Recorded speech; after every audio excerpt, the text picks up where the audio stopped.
এমন একটা সকাল হয়তো কখনোই দেখতে চাইবেন না বিরাট কোহলি। আগের দিন জরিমানা দিয়েছেন ম্যাচ ফির 20%, আর পরের দিন ঘুম থেকে উঠেই দেখলেন পত্রিকার প্রথম পাতায় ছাপা হয়েছে তাকে নিয়ে ব্যঙ্গচিত্র, যেখানে আবার তাকে বলা হচ্ছে ভার। একটি সিরিজেই অস্ট্রেলিয়ান গণমাধ্যমের 2টি রূপই দেখে ফেললেন বিরাট।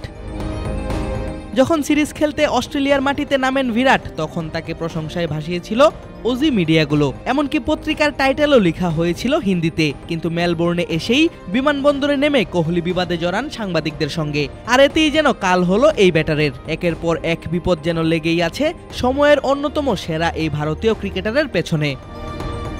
কোহলির মতো খারাপ সময় যাচ্ছে পুরো ভারতীয় দলেরই। স্টিভ স্মিথের কথাই ধরা যাক। 2023 সালে ইংল্যান্ডের বিপক্ষে হাঁকিয়েছিলেন সর্বশেষ সেঞ্চুরি। তারপর দীর্ঘদিন ধরেই লাল বলের ক্রিকেটে পাচ্ছিলেন না শতকের দেখা, কিন্তু ভারতকে পেয়েই যেন জ্বলে উঠলেন এই অজি ব্যাটার। টানা 2 ম্যাচে হাঁকালেন 2 শতক, করলেন রেকর্ডও।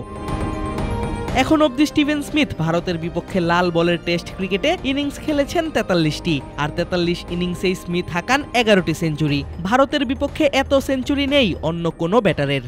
বছর শেষের খুশি নগদে হবে বেশি। নগদ পেমেন্টে নির্দিষ্ট ক্যাটাগরির কেনাকাটায় 300 টাকা পর্যন্ত ক্যাশব্যাক। ভারতের বোলারদের সময় ঠিক কতটা খারাপ যাচ্ছে তার আরও একটি উদাহরণ দেয়া যাক। বুমরার বলে রিভার্স স্কুপ খেলে ছক্কা হাঁকান নতুন অভিষেক হওয়া ব্যাটার স্যাম কনস্টাস। এর আগে বুমরার বলে টেস্টে ছক্কা হাঁকানো হয়েছিল 2021 সালে। ক্যামেরন গ্রিনের কাছে ছক্কা হজমের পর বুমরা করেন একে একে 4483টি বল, সেটিও কোনো ছক্কা হজম না করেই। কিন্তু অস্ট্রেলিয়ার বিপক্ষে চতুর্থ টেস্টের প্রথম ইনিংসেই বুমরার হজম করতে হয় 4টি ওভার বাউন্ডারি।